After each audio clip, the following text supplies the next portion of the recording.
একদল লোক আমাদের সমাজের মধ্যে এখন বেরিয়েছে যারা ধারণা করে থাকে যে না ভাই আকীদা নিয়ে তো আকীদা করে এই ব্যক্তি মূলত আকীদাগত দিক থেকে জ্ঞান পাবে। আকীদা প্রত্যেকটি মানুষের অন্তরের মধ্যে থাকবেই। এবার পয়েন্টিং হচ্ছে আকীদা প্রত্যেকটি মানুষের আকীদা অন্তরের মধ্যে আছে।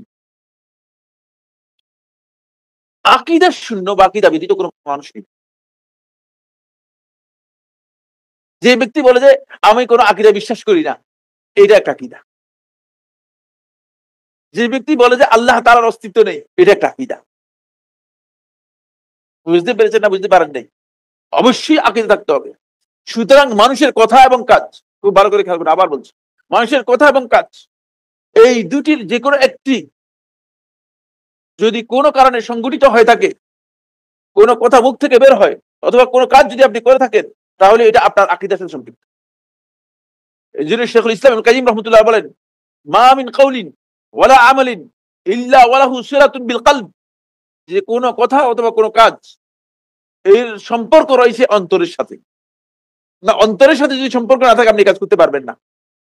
আপনি এখানে হালাকায় আসছেন কি এমনি মানে হঠাৎ করে মানে এমনি কেমনে চলে আসছেন। ব্যাপারটা এমন কি না? না, আপনার অন্তর চেয়েছে যে এলাকায় আসতে হবে, আসছে। আপনার অন্তরের সাথে কাজের সম্পর্ক থাকবে। আপনি যদি একজন ব্যক্তিকে দেখেন, আসসালামু আলাইকুম, সালাম দিয়েছেন। কথাটা কি বলছেন? ওই আপনার আকীদার কারণে আপনি বলতেছেন যে কারণ সালাম দিয়ে আপনি জানেন যে মুসলমান আমাকে সালাম দিতে হবে। আরেকজনকে দেখলেন যে আদব নমস্কার। মানে ওই যে আকীদার কারণে দেখছেন চেঞ্জ হয়ে গেছে। আকীদার কারণে মুখের ভাষা পর্যন্ত চেঞ্জ হয়ে যাচ্ছে। সুতরাং আকীদা প্রত্যেকটি কথা, প্রত্যেকটি কাজ এর সম্পর্ক রয়েছে অন্তরের সাথে। এইজন্য প্রত্যেকটা ব্যক্তির অন্তরের মধ্যেই তার আকীদা আছেই। আকীদা আছে। সেই আকীদাটা যদি হক হয় তাহলে এটা সহিহ আকীদা।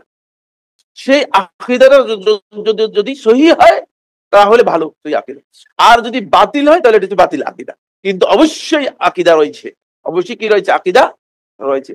একদল লোক আমাদের সমাজের মধ্যে এখন বেরিয়েছে যারা ধারণা করে থাকে যে না ভাই আকীদা নিয়ে তো আকীদা করে এই ব্যক্তি মূলত আকীদাগত দিক থেকে জ্ঞান পাবে। তার একটা আকীদা আছে অন্তরের মধ্যে। তার ওই আকীদাকে সে প্রকাশ করতে পারতেছে না। অথবা ওই আকীদা মানুষের কাছে তুলে ধরতে পারতেছে না। ওই আকীদা বিভ্রান্তি এটাকে গোপন করার জন্য মূলত সে মানুষের কাছে এসে বলতেছে ভাই আকীদা করে দেন। এই যে আকীদার মধ্যে সবচেয়ে বড় জ্ঞানপাপী ব্যক্তি। আকীদার মধ্যে সবচেয়ে বড় জ্ঞানপাপী ব্যক্তি।